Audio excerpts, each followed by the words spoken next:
담임 목사님께서 주일날 설교에서 기름으로 채워져야 빛이 난다, 그렇게 말씀해 주셨습니다. 그 무엇으로도 빛을 낼 수 없다라고 말씀하셨습니다. 그러므로 우리는 기름을 가득 채워야지만이 빛된 삶을 살아갈 수가 있는 것입니다.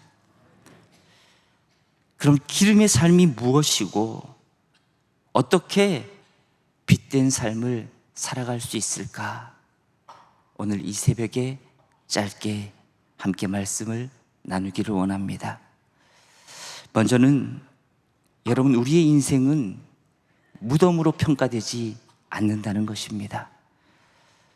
성경에 보면 많이 유명하고 훌륭한 인물들이 많은데요, 성경은 그 사람들의 장례식에 대한 설명이 어디에도 없습니다. 그리고 그 사람들의 무덤도 잘 몰라요. 모세의 무덤이 어디 있는지, 다윗의 무덤이 어디 있는지, 솔로몬의 무덤이 어디 있는지 잘 모릅니다. 예루살렘에 다윗의 무덤이라는 게 있지만 여러분, 정확하게 밝혀지지 않았습니다. 예수님의 무덤은 아예 없습니다. 그들의 장례식이 어떠했는지 성경에는 아무 설명이 없습니다. 성경에는 열왕기상 2장 10절로 11절 말씀에 보면 다윗이 그의 조상들과 함께 누워 다윗 성에 장사되니 다윗이 이스라엘 왕이 된 지 40년이라, 그 말뿐이에요. 솔로몬 왕의 죽음도 단 한 줄 뿐입니다. 열왕기상 11장 43절 말씀에 보면 솔로몬이 그의 조상들과 함께 잠에 그의 아버지 다윗의 성읍에 장사되고 그의 아들 르호보암이 대신하여 왕이 되니라. 왜 그럴까? 왜 성경은 한 사람의 평가를 무덤이나 장례로 평가하지 않을까? 성경의 사람의 평가는 그 사람이 어떻게 살았을까? 어떻게 예수 그리스도의 은혜로 채워서 흔들리지 않는 빛의 삶을 살아갔을까? 바로 성경은 그것만으로 사람을 평가한다라는 것입니다. 여러분, 제가 선교사로서 빛의 삶을 살아야 되는데 저는 빛의 도움을 참 많이 보았던 사람인 것 같습니다. 물론 하나님의 일을 감당하기로 결단할 때, 선교사로 결단하고 선교지로 떠날 때, 물론 그때 저는 빛된 삶을, 등불의 삶을 결단했습니다. 하지만 오랜 사역 동안 저의 모습을 돌아보면 참 많은 굴곡의 삶이었던 것 같습니다. 참 많은 눈물의 시간이었던 것 같습니다. 그 굴곡 가운데 넘어질 뻔할 때마다, 눈물 나고 힘들어 도저히 견디기 힘든 상황이 일어날 때마다 하나님께 눈물로 기도했었는데요, 그때 저에게 다시 한번 하나님께서 이 귀한 명성을 통해서 그 빛을 저에게 보여주셨습니다.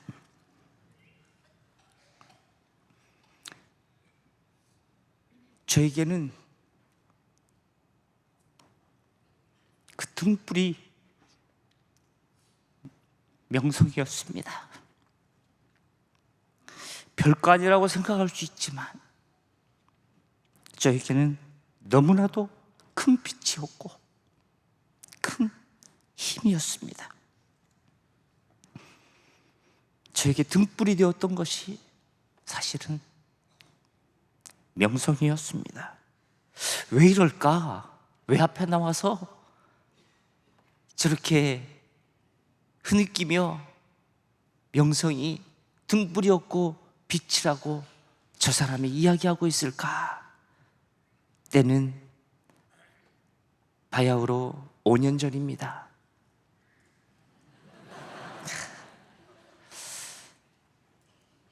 코로나가 있었죠.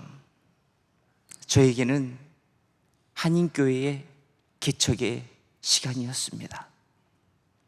2019년도 현지 사역을 하던 와중에 하나님께서는 저에게 한인교회 사역을 강하게 권면해 주셨습니다. 싫었죠. 하나님, 저는 능력도 안 되고 한인교회 할 힘도 없습니다. 그럼에도 불구하고 하나님께서는 계속 강하게 한인교회에 그 음성을 주셨습니다. 하나님, 다른 사람 찾아보세요. 저는 도저히 못하겠습니다. 제가 어떻게 한인교회를 감당합니까? 저에게는 능력도 없고 재정도 없고 사람도 없고 아무것도 없으니까 다 갖추고 있는 분을 하나님 찾아주세요. 저는 못하겠습니다.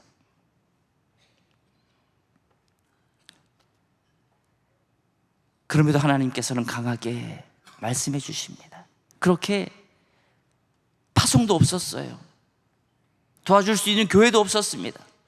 제가 가지고 있는 보험들, 적금들 한국에서 다 깨어가지고 아무도 없는 그 말레이시아 조호바루 외곽지의 한인교회를 저희 자녀 3명과 아내와 5명이서 손수 인테리어를 하면서요 다 공사를 했습니다.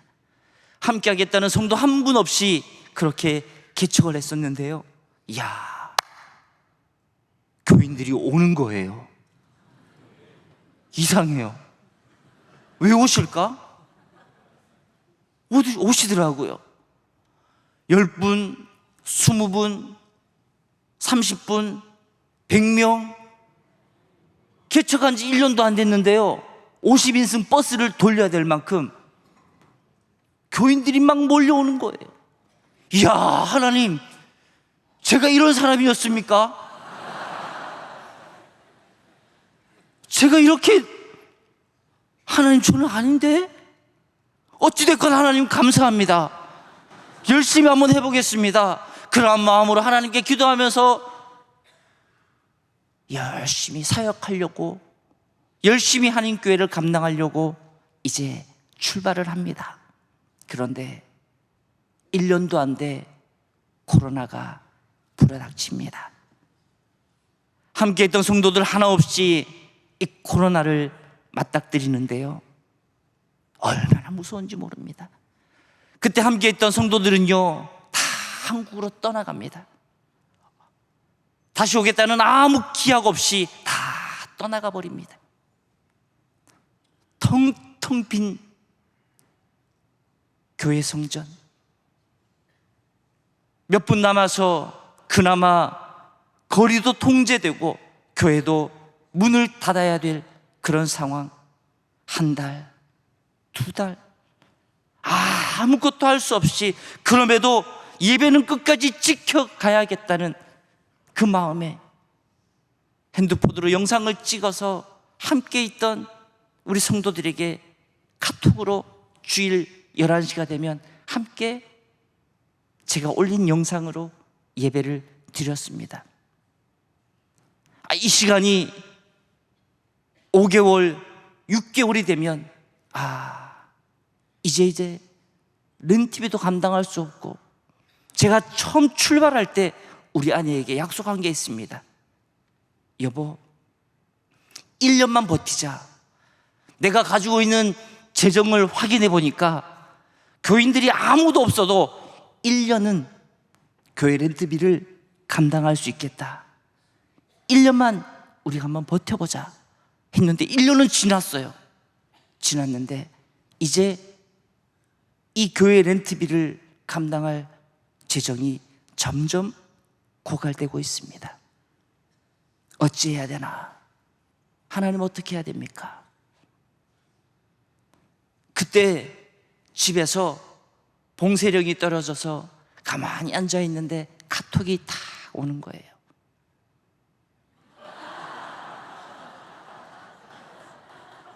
카톡이 오는 게 우스운 일인가요?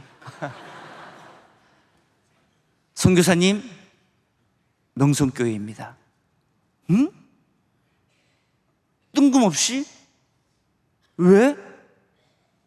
한 몇 년 전에 제가 이력서를 넣은 적이 있습니다. 몇 년 전에 명성교회 주파송으로 결정이 되었습니다. 할렐루야!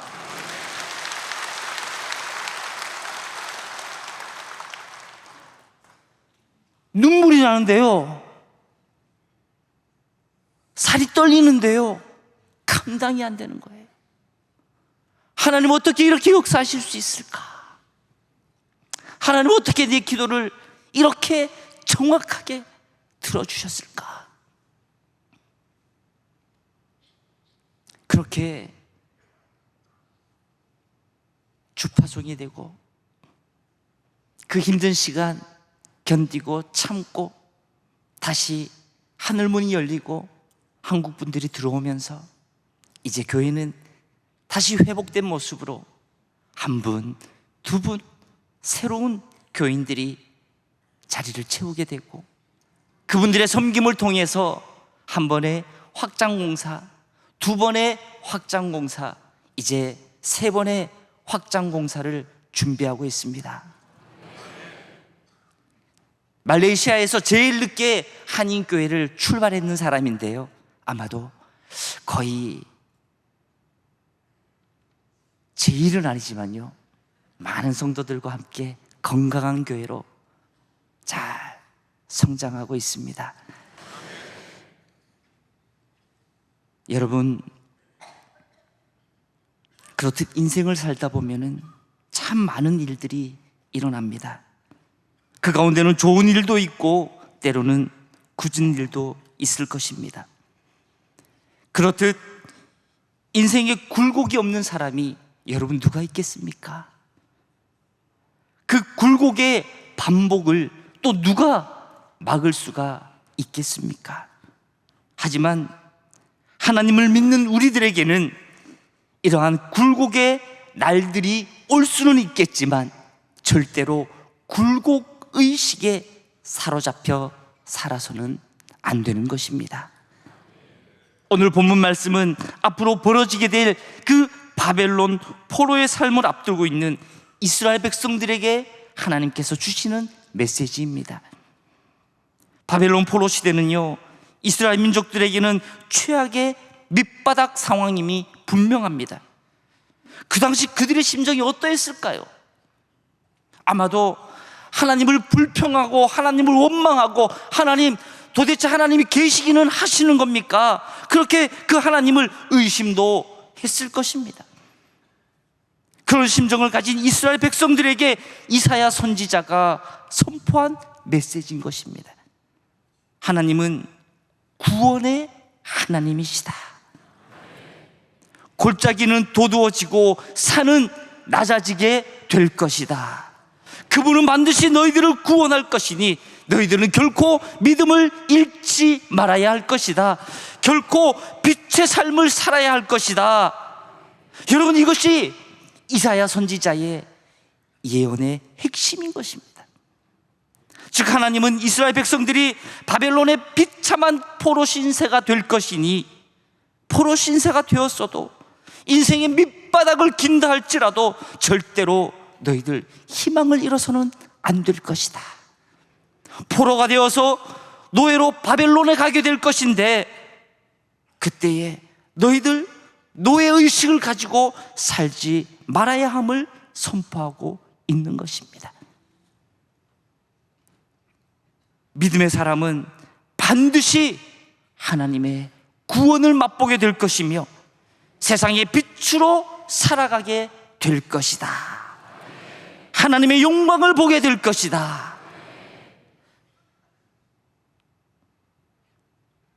이 사람은 결코 포로의식과 굴곡의식에 사로잡히지 말 것을 말씀해 주고 있습니다. 여러분, 다니엘 보세요. 다니엘은 포로였지만 그의 마음은, 그의 신앙은요, 절대로 포로가 아니었습니다. 절대 굴곡의식과 절망의식을 가지지 않고 하나님의 중심, 하나님을 의식하는 다니엘의 모습. 여러분, 결과가 어떻게 됩니까? 그는 계속해서 궁정에서 중요하게 쓰임받는 인물이 되었던 것입니다.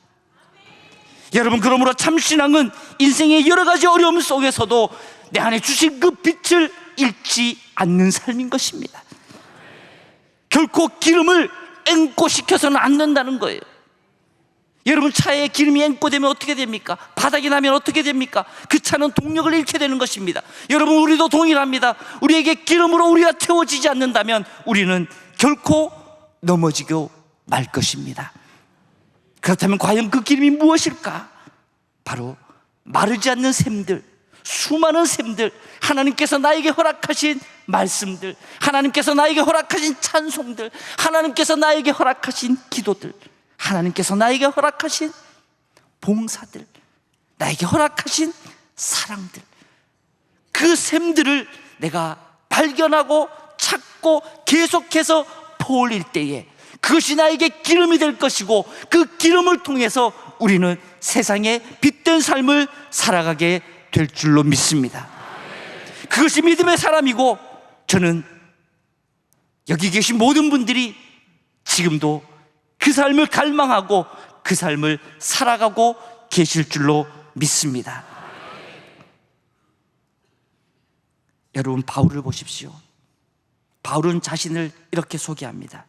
빌립보서 4장 12절 말씀에 보면, 나는 비천에 처할 줄도 알고 풍부에 처할 줄도 알아 모든 일 곧 배부름과 배고픔과 풍부와 궁핍에도 처할 줄을 아는 일체의 비결을 배웠노라.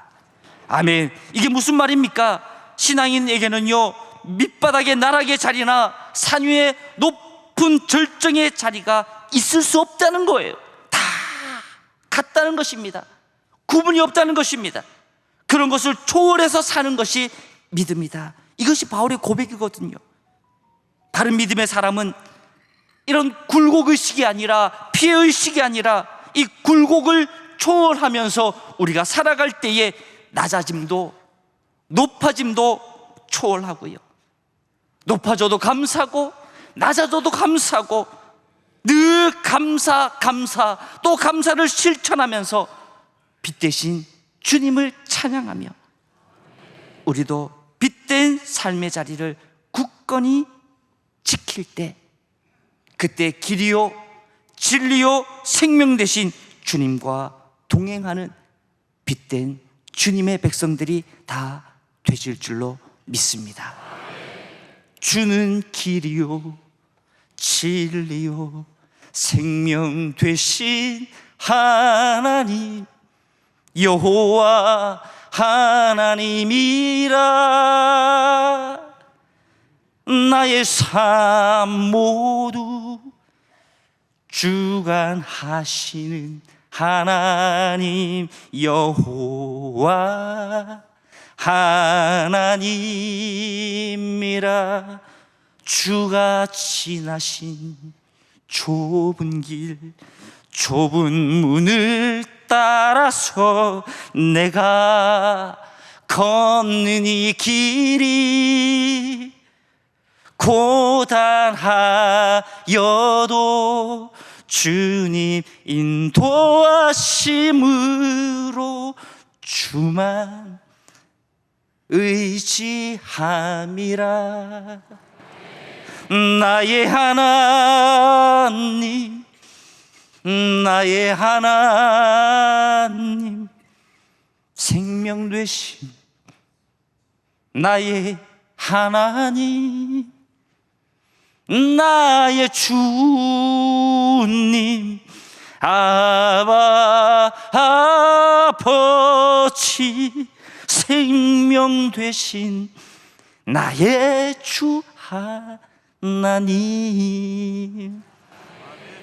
여러분, 그분이 우리의 주님이 되십니다. 그분과 함께 빛된 삶을 실천하며 끝까지 주님과 함께 힘있게 등불의 삶을 살아가시는 명성의 모든 성도님들 되시기를 이 아침에 주님의 이름으로 축원드립니다.